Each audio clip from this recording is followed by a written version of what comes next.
ሩቻል ልጇ ሶመርን ከቱርካን ለመለየት ያላረገችው ነገር የለም። እስከ መጨረሻው ድረስ ያላትን አማራጭ በሙሉ ተጠቅማለች። ሚኔን እየረዳቻት ነው። ሚኔ ልጇን የምትወልድበት ቀን በጣም እየተቃረበ እየመጣ፣ ሶመር ግን ወደ ቱርካን በጣም እየቀረበ ነው ያለው። ሩቻል ግን ሁሉንም ነገር ባንዴ ለመበጥበጥ ስለወሰነች ቀጥታ ነበረ ለነስሪን የተፈጠረውን ነገር እንዳለ የነገረቻት። ነስሪን እናትነቷ ተፈተነ። ቱርካን ብቻ ሳትሆን በዶኑሽና በዳሪያም ዙሪያ ብዙ ነገሮችን ራሷን እየጠየቀች ስትወቅስ ነበረ። ነገሩ ከአቅሟ በላይ ሆነባት። በተለይ ደግሞ ከወራቶች በፊት ቱርካን በሩቻል ተደብድባ ሆስፒታል መታ እንደነበረ ዳሪያ ስትጠረጠር ነበረ። ምክንያቱም እህቷን ፊቷ ተጋግጦ አይታት ነበረ። ይህን ጉዳይ ለእናቷ ስትነግራት ያኔ ነስሪን ሰምታ እንዳልሰማ ሆና ነበረ ያለፈችው። አሁን ብዙ ነገሮችን ራሷን እየጠየቀች ራሷ መውቀሷን ቀጠለች። ምንድን ያደረኩት ብላ ታስባለች። ቱርካን ልጄ አንድ ጊዜ እንኳን ደስተኛ ስትሆን ሊያት እስኪ ብላ በመስኮት በኩል ብቅ ብላ እያየች ነበረ። ይህን ጊዜ ቱርካንና ሶመር አብረው እየደነሱ ናቸው። ሴት ልጇ በጣም ደስተኛ ናት። ይህን የደስታ ጊዜ መረበሽ አልፈለገችም። ሚኔ ቅርብ ጊዜ መታ እውነቱን ነግራን ነበረም። ስለዚህ ግራ ገብቷት ወደ መኝታ ክፍሏ ገባች። ከገባች በኋላ ውሃዋን ጠጥታ አልጋዋ ላይ ጋደም እያለች ነበረ። ወዲያው እንቅልፍ የወሰዳት ይመስላል። ጸጥን ያለችው ልቧንም በጣም እያመማን ነበረ። ዶኑሽ እናቷ ስጠፋባት እናቷን ፈልጋ ወደ እሷ ክፍል እየመጣች ነው። እማዬ ተነሽ እየጠበቅንሽ እኮ ነው ብላ እየጠየቀቻት ነበረ። ነገር ግን አሁንም ነስሪን ዝምቷ ቀጠለ። እማዬ ተነሽ እንጂ ባክሽ ተነሽ ብላ እጇን እያንቀሳቀሰች ነበረ። እጇን እያንቀሳቀሰች እንድትነሳ እየጠየቀቻት ድንገት የነስሪን እጅ ልክ እንደ ሞተ ሰው ሆኖ ነበረ ወደ ኋላ የተጠጋው። ዶኑሽ ደነገጠች። እንዴ እማዬ ተነሽ እንጂ ንቂ እንጂ እያለቻን ነበረ። ገልበጥ ስታረጋት ነስሪን የለችም። ነስሪን ወይ ሞታለች ወይ ራሷን ስታለች። ይህን ጊዜ ዶኑሽ በጣም ደነገጠች፣ ተጣራች። ወዲያው ትንፋሿን ቼክ ለማድረግ እየሞከረች ነው። ትንፋሿም ተቋርጧል። እማዬ ንቂ ባክሽ፣ እማዬ ባክሽ ተነሺ፣ እማዬ ተነሽ እያለች ልትቀሰቀሳት ሞከረች። ነገር ግን ነስሪን ጸጥ ብላለች። ዶኑሽ እብድ ሆነች። ዶኑሽ እየጮኸች አባቷን ልትጣራ ከክፍሏ ወጣች። በመስኮት በኩል ሆና አባዬ አረን እማዬ እየነቃች አይደለም ብላ ስትጮህ ነበረ። በጓሮ በኩል ሆነው ቆንጆ ጊዜ እያሳለፉ የነበሩት እነ ቱርካን፣ እነ ሳድቅ፣ እነ ሶመር ተደነባበሩ፣ ተደናገጡ። ሳድቅ ፈጥኖ ወደ ክፍሉ እየመጣ ነው ያለው። አሁን ፈጥነው እሷን ሆስፒታል በመውሰድ ቶሎ ብለው ሊያደርሷት እየተረባረቡ ናቸው። ነስሪንን በፍጥነት ሆስፒታል እያደርሷት ፈጣን የሆነ ሕክምናን ለማድረግ እየሞከሩ፣ በአንድ በኩል እነ ቱርካን እያለቀሱ ናቸው። ቱርካን ሶመርን አቅፋው እማዬን ፈልጋታለሁ እማዬ ተታኛ ትሄድም እያለች እየጠየቀችው ነበረ። ዳሪያን ብትሆን ታለቅሳለች። መላው ቤተሰብ ይላቀሳል። ይህ ክስተት ከተፈጠረ ከ3 ወራቶች በኋላ የነ ቱርካን ቤት ውስጥ እንደ አዲስ ብዙ እንግዳ ነገር እየመጣ ነው ያለው። ድሮ የነበረው ደስታ አሁን የለም። ሁሉም ነገር ከቤታቸው ወጥቷል። ቱርካንም ብትሆን ከሶመር ጋር ሌላ ቤት ውስጥ ገብታለች። ትዳሯን ከሩቻል በመራቅ ከሶመር ጋር ደስተኛ የሆነ ህይወት ለማሳለፍ መርጣለች። ከሶመር ጋር ቀጥታ ወደ ቤታቸው ገብተው ኑሮ ጀምረዋል። ሁለቱም በጠዋት ከእንቅልፍ እኩል እየነቁ ናቸው። ሶመር ዝም ብሎ ያያታል። እሷም ታየዋለች። ሀዘኑ አይኗ ላይ ያስታውቃል። እናቷ ካሁኑ እየናፈቀቻት ነው። እማዬ ቢያንስ እኔ እንኳን ደህና እንደሆንኩኝ ብታውቅ እያለችው ነበረ። አይዞሽ እያለ እያቀፈ ይስማታል። በዛሬው ዕለት ዳሪያ ደግሞ ወደ ኢዝሚር ትሄዳለች። ኢዝሚር የምትሄደው ልትመዘገብ ነው። ፈተናውን ማለፍ ችላለች። አሁን አባቷ ላይ ደርሳን ነው። ዳሪያ ትክክለኛ ማንነቷን በማወቋና ፋቴ አባቷ እንደሆነ በማረጋገጧ ትንሽ ነገሮች ለወጥ ብለውባታል። አለባበሷ፣ አኳኋኗ፣ አነጋገሯ ሁሉ ተቀይረዋል። አሁን ዶኑሽ አቅፋት እየተሰናበተቻት ነው። ወደ አባቷ መኪና በመግባት ቀጥታ ወደ ኢዝሚር እየሄዱ የነበረው ዶኑሽ እንዲሁም አክስቷን ይዘይት እነሱን ከሸኙ በኋላ ወደ ውስጥ እየገቡ ዶኑሽ ዝም ብላ እናቷ የሰፋችውን ዳንቴል እያየች ነበረ። ዶኑሽ ነው ወደ ውስጥ እንግባ ትላታለች። ከዛ ስልክ ተደወለ። ዶኑሽ ስልኩን ስታነሳ የደወለው ሴርዳር ነበረ። ሴርዳር ከመሄዴ በፊት ልይሽ እያላን ነበረ፣ እንገናኝ አላት። ከዛ ወደ አክስቷ ሄዳ አስፈቀደቻት። በግማሽ ሰዓት ውስጥ እመለሳለሁ አለቻት። ዶኑሽ እኔ እንደዚህ ነገር ፈቃጅም ከልካይም አይደለም፣ ይኸውልሽ አባትሽ ማስፈቀድ አለብሽ፣ እኔ ምንም ማድረግ የምችለው ነገር የለም አለቻት። አክስቴ ባክሽ ለ30 ደቂቃ ብቻ እኮ ነው አለቻት። በጣም ስትለምናት ፈቀደችላት። ዶኑሽ ደስ ብሏት እየዘለለች በቀጥታ ፊቷን ምናምን ነገር ካስተካከለች በኋላ ከቤት ልትወጣ ነበረ። በሌላ በኩል ቱርካንም ብትሆን ደስተኛ እየሆነች ይመስላል። በትዳሯ ደስተኛ ሆናለች። ሶመር ቁርሱን ከበላ በኋላ ከቤት ሊወጣ ነው፣ ወደ ስራ ሊሄድ በርጋ ቆሞ እያወራን ነበረ። ከዛ ስልኩን ረስቷል። ስልኩን ይዛለት መጣች። ከዛ ከቤት ወጣ።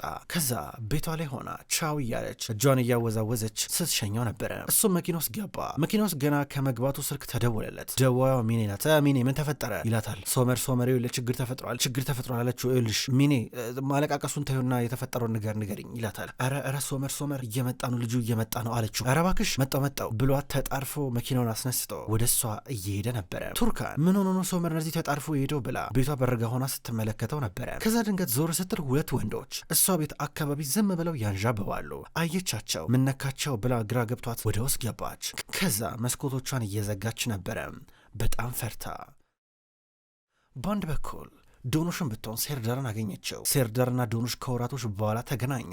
ከዛ በጣም ደስ ብሎት እያቀፋት ነበረ። እሷ የመሰላት ከዚህ በኋላ እዚህ የሚቆይ ነበረ። ነገር ግን እንደሚመለስ ነገራት። የቋንቋ ትምህርት መማር አለብኝ እያላን ነው። አባቱን ቢሆን ይህን ጉዳይ እንዳይተወው እየጠየቀው እንዳለ ነገራት። ዶኑሽ አዘነች። አሁንም ቢሆን ብቸኝነት እየተሰማን ነበረ። አጠገቧ እህቷ የለችም። ሴርዳርም ቢሆን ተመልሶ ሊሄድ ነው። ግራ እየገባት እየጨነቃት እየመጣ እሱ ከኋላዋ የሆነና ጸጉሯን ከፍ እያደረገ ይኸውልሽ ዶኑሽ ቃል እገባለሁ እኔና አንቺ መቼም ቢሆን አንለያይም። እኔና አንቺ አንድ ላይ እንደሆነን እንቀጥላለን። የፈለገ ጊዜ ይፍች እያላን ነው። እያለቀሰች ታየዋለች። እሱም ቢሆን ወደ አንገቷ ተጠግቶ ዶኑሽ እባክሽ አትፍሪ፣ እኔና አንቺ ምንም ነገር ሊለያየን አይችልም። በመካከላችን ምንም ነገር ቢፈጠር ብንራራቅም፣ ነገር ግን በፍጹም አንራራቅም። ምክንያቱም ሁለታችንም ማውራት የማንችለው ውስጣችን አለ የታፈነ ነገር እያላን ነበረ። ዞር ብላ ታየዋለች። ገና ከሆኑ እየናፈቃን ነበረ። ሴርዳርም ጨክኖ እንደሚሄድ ያስረዳታል። ብቻ እንዳትረበሽ እንድትረጋጋ ደጋግሞ እየነገራን ነበረ።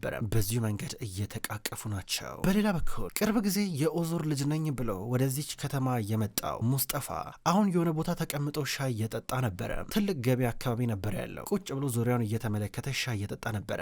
ድንገት ዞር ሲል ቱርካንን አያት። ቱርካን አረማመደው፣ አኳኋኗ፣ አለባበሷ፣ ፊቷ፣ መልኳ፣ ሁሉ ነገሩ ስቦት በጣም ደነገጠ። ገርሞ ተሳበና ዝም ብሎ እያያን ነበረ። እሷም ብትሆን አንዳንድ ነገሮችን ልትገዛ ነበር የመጣችው። ለቤት የሚያስፈልጉ ነገሮችን ትፈልጋለች። በአይኗ የት ነው የሚሸጠው እያለች። እነዚህ ሁለት ወንዶች ዝም ብለው እያንዣበቡ ናቸው። ብዙም ሳይርቁ ይከታተሏታል። እሷ ያየቻቸው ይመስላል። ተረበሸች። ቱርካን የምትፈልገውን ነገር ለመግዛቷንም እየፈለገች፣ ነገር ግን ሙስጠፋ በአይኑ ይከታተላታል። ከዛ ደግሞ እነዚህን ሁለት ወንዶች አያቸው። አልተመቸውም። ከተቀመጠበት ተነሳ። ቱርካን የምትፈልገውን ነገር እየገዛች ነው። ከገዛች በኋላ ድንገት አየቻቸው። ልታመልጣቸው ልትሰወር እየሞከረች ነው። ውስጥ ለውስጥ መንገድ መሄድ መረጠች። ውስጥ ለውስጥ መንገድ እየሄደች እያለ እነዚህ ሁለት ወንዶች ከኋላዋ የሆኑ ሲከተሏት ፈጠን እያለች እሷን ብትሆን ከነሱ ለመራቅ ስትሞክር መራመድ ከበዳት። እንደ መሮጥም ሲያረጋን ነበረ። ወይዘሮ ቱርካን አቶ ፊራት ሊያገኝሽ ይፈልጋል እያሉ ከኋላ እየተተናኮሉ ሲከተሏን ነበረ። ከዛ ቱርካን ቆም አለች። ቆም ብላ ደንገጥ ብላ ከሰበች በኋላ ዞራ ሳታያቸውንም ፈጠን እያለች ስትራመድ ነበረ። ወይዘሮ ቱርካን ቆይ አንዴ ከኛ ጋር መምጣት አለብሽ እያሉ እየሮጡ ደረሱባት። ከዛ እጇን ሊይዙ ነበረ። ከእናንተ ጋር ልመጣ ብላ ትቆጣለች። ትመጫለሽ ብለው እጇን ሊይዙ ነበረ። ድንገት ሙስጠፋ መጣ። ሙስጠፋ ከመጣ በኋላ በእጁ ወገቧን ያዝ ያደርግና የኔ ፍቅር እንዴት ነሽ እያላን ነበረ። ቀና ብላየችው። ማነ ምን ታረጋለህ እዚህ እያለችው ነበረ። ምን እያረገ እንዳለ ጠየቀችው። ተረጋጊ ምንም ችግር አይፈጠርም ብሏት ቀስ ብሎ ከለቀቃ በኋላ ምንድን ነው ምን እያረጋችሁ ነው? መቼ ስህተት መሆን አለበት ምን ልታረጉ ነው ብለው ጠየቃቸው። ፍጥጥ ብለው አዩት። ችግር አለ እንዴ? ችግር ካለ ተናገሩ ይላቸዋል። ሁለቱ ተጠቃቀሱ። እንሂድ ተባባሉና ትተዋቸው ይሄዳሉ። ሁለቱም ከሄዱ በኋላ አንዳንድ ሰው እኮ ጭንቅላቱ እኮ አይሰራም ይላታል። አንተ ማነህ ትሏለች። ኧረ እንዳፈሪ እኔ ያው ማስፈራሱ አይደለሁ መቼስ እያላን ነበር። እጁን ወደ ላይ ከፍ እያደረገ እሺ ይቅርታ አድርግልኝና አሁን መሄድ አለብኝ ብላ ልትሄድ ነበረ። ከዛ እጇን ያዘ። እነዚህ ሰዎች ታውቂያቸዋለሽ እንዴ ብሎ እየጠየቃን ነበረ። ኧረ እኔ አላቃቸውም ግራ ገባኝ እኮ ብለውንም ልትሄድ ነበረ። ከዛ እሱ መልሶ እጇን እየያዘ ከፈለግሽ ላድርስሻ ታዲያ ወደምትሄጂበት ችግር ካለ እያላን ነበረ። አያስፈልግም በራሴ ሄዳለሁ ስትለው ነበረ። አሁንም ልትሄድ ስትል እጇን እየያዘ ነበረ። ምንድነው ታውቂያለሽ ያልገባሽ ነገር ማለት ነው እንዳንቺ አይነት ቆንጆ ሴቶች በዚህ የሚያክል ገበያ ውስጥ መሄድ የለባቸውን ብቻቸውን የሆነ ሰው ከጎናቸው መሆን አለበት አላት። አመሰግናለሁ ብለው ሄደች። ወገቡን ይዞ እያያን ነበረ። ሩቻል በሙስጠፋ መምጣት ምክንያት እየተናወጠች ነው። ጠበቃዋ ስለ ሙስጠፋ አስፈላጊ የሆነ መረጃ በሙሉ እንዲያጣራላት ጠይቀው ነበረ። እሱም ይዞላ መጣ። ፎቶግራፉን እየሰጣን ነበረ። መቼስ በጣም ወሳኝ የሆነ መረጃ ይዘልኝ እንደመጣ ተስፋ አረጋለሁ ትለዋለች። እንግዲህ እሱን ማንነቱን ለማረጋገጥ ረዥም ጊዜ ወስዶብኝ ነበረ። ምክንያቱም ልጁ በቃ በጣም ከባድ ነው፣ ነገሮችን ይደባብቃል። ሙስጠፋ ያልሽን ይባላል። ቅርብ ጊዜ ከእስር ቤት ነበር የወጣው አላት። ለምን እስር ቤት ገባ አለችው። የእንጀራ አባቱን በመደብደብ የእንጀራ አባቱ ላይ ከባድ ጉዳት አድርሶበታል አላት። ኧረ እባክህ ይሄ ማለት የወንጀል ክስ ሪከርድ አለበት ማለት ነው። ጥሩ ነው እያለችው ነበር። በጣም ደስ አላት። እሺ በአሁኑ ይኸውልህ በጣም ልንጠነቀቅ ይገባል። ይሄ ልጅ በጣም አደገኛ ነው። አመጣጡ አላማረኝም። ቆይ የት ነው የሚኖረው? እናቱ የት ናት? ምንድነው ስራው? የእሷ ስራ ምንድን ነው ብላ ጠይቀችው። ኧረ በጣም ከባድ ነው ወይዘሮ ሩቻል። በእርግጥ ኢዝሚር ውስጥ እያለ ሆቴል ውስጥ ቆይቶ ነበረ ለተወሰነ ጊዜ። እንደሚገባኝ ከሆነ እናቱን ማግኘት አልቻልኩም። እናቱን ተከታትዬ ልደርስባት ሞከርኩኝ፣ ነገር ግን ጭራሽ ላገኛት አልቻልኩም። ምንም መረጃ የለም እያላን ነበረ። ከዛ ሌላ መረጃ አምጣልኝ ብላ እየጠየቀችው ነው። ይኸውልሽ ወይዘሮ ሩቻል ሙስጠፋ ሙስጠፋ ምናልባት የኦዞር ልጅ እንደሆነ በትክክል ማረጋገጥ ከቻለ እንዳለ የአባቱን ውርስ ጥርግርግ አድርጎ የመውሰድ መብት አለው እያላን ነው። እንዲህ ሲላት አራራ በፍጹም ይሄ መሆን የለበትም፣ ይሄ በፍጹም ማይሆን ነገር ነው፣ የማይመስል ነገር ነው፣ እኔ በህይወት እስካለው ድረስ ይህ አይፈጠርም ትላለች ሩቻል። በጣም ፈርታ ጠበቃዋን ተጨማሪ መረጃ እንዲያመጣ እየጠየቀችው ነበረ። ትንሽ ተደናግጣለች። በአንድ በኩል ሶመር ሚኒን በቀጥታ ሆስፒታል ይዟት መጣ። ምጥ ላይ ናት። በቀጥታ ወደ ውስጥ ይዟት እየገባ ዶክተሮቹ እሷን ይዘዋን ለመግባት ሲረባረቡ፣ በአንድ በኩል ቱርካን ፈርታለች። ወደ ሶመር ደወለች። ስትደውል ስልኩን አየው፣ ማንሳት አልቻለም። በቀጥታ ስልኩን ኪስ ውስጥ እየከተተው ነበረ። ዶክተሮቹ ሚኒን ለማዋለድ ወደ ውስጥ ይዟት ገቡ። በሌላ በኩል ሩቻል ደግሞ ለልጇ ምሳ ልትልክለን ነው። አይላ አጠገቧ ቆማ ነበር። ይኸውልሽ ይሄ ሶመር በጣም የሚወደው ምግብ ነው፣ መቼስ ያቺ ልበቢስ ልጄም እንደምትመግበው አላቅም እያለች ነበረ። በጣም እልህ ውስጥ ሆና ነበረ ምግብ እያረገች የነበረው። ልብሱን ደግሞ ሄደች ተኩሽለት አለቻት። ወይዘሮ ቻል ያ ወይዘሮ ቱርካን ከፈቀደችልኝ ነው ባለፈው ለታ ልብስ ልተኩስልሽ ብዬ ስጠይቃት እምቢ አለችኝ አለቻት። ተኩሽለት ይኸውልሽ ባለፈው ለታ ሶመር ስራ ቦታ መታይቸው ነበር፣ ልብሱን ምንም አልተተኮስም ነበረ። እች ልጅ ልብስ መተኮስ እንዴት እንዳለባት አታውቅም። አይላ አንቺ መተኮስ አለብሽ አለቻት። ወይዘሮ ቻል ወይዘሮ ቱርካን ስፈቀድልኝ ነው አለቻት። እንዴ ማን ነው እሷን ፈቃጅ ከልካይ እያረጋት? እሷ ማስፈቀድ አይጠበቅብሽም ትላታለች በጣም ተናዳ። ከዛ አይላ ምግቡን ይዛ ወደነ ቱርካን ቤት እያመራች ነው። ዶኑሽ ትንሽ ቆየት ብላ ወደ ቤት መጣች። ኔዜት ደግሞ ዶኑሽ የት ነበርሽ እንዴ? ለ5 ደቂቃ ብለሽኝ ሄደሽ ውለሽ ተመጫለሽ እንዳለቻት፣ ኧረ አክስቴ መጥቻለሁ ትላታለች። ጥሩሽ በቃ ለማንኛውም እኔ ወደ ቤት መሄድ አለብኝ ግን እመለሳለሁ በቃ ብላት ሄደች። ከዛ ዶኑሽ ብቻዋን ቀረች። ገና ከሆኑ ብቸኝነት እየተሰማን ነበረ። ከዛ በቀጥታ ወደ እናቷ መኝታ ክፍል እየመጣች ነው። ደረጃውን እየወጣች የሚታያት እሷ ከአባቷ ጋር ልጅ እያለች ስትጫወት እንዲሁም ከእናቷ ጋር ስትላፋ ነበረ። ብዙ የሆኑ የደስታ ጊዜያቶችን እያስታወሰች፣ አሁን ግን እነዚህ ነገሮች በሙሉ ከቤታቸው ተጠራርገው ወጥተዋል። ቤታቸው ደስታ ርቆታል። በቀጥታ ወደ እናቷ መኝታ ክፍል ገባች። ስትገባ መድኃኒትና ውሃ ይዛላን ነበረ። እማዬ ምን እያረግሽ ነው አለቻት። በዚህ አጋጣሚ ነስሬን ቆም ብላ ልብስ እየተኮሰች ነበረ። ከዛ ነስሬን እየተኮሰች የነበረው ልብስ የህፃን ልጅ ልብስ ነበረ። ልጁ በቅርቡ ይወለዳል፣ ለልጁ ያስፈልገዋል፣ አሁን ትቸገራለች፣ ምጥ ላይ ትሆናለች ይሄኔ እያለች ነበር ልብሱን ስታጣጠፍ የነበረው። እማዬ ምንድነው የምታወሪው እያለቻን ነበረ። ነስሪን አሁንም ቢሆን ልብሱን መተኮሱን ማስተካከሉን እንደቀጠለች ነው። ልብሶቹን እንዳለ አስተካከላ ከዛ ሻንጣ ውስጥ እየጨመረች ነው። ዶኑ ዝም ብላ ትመለከታታለች።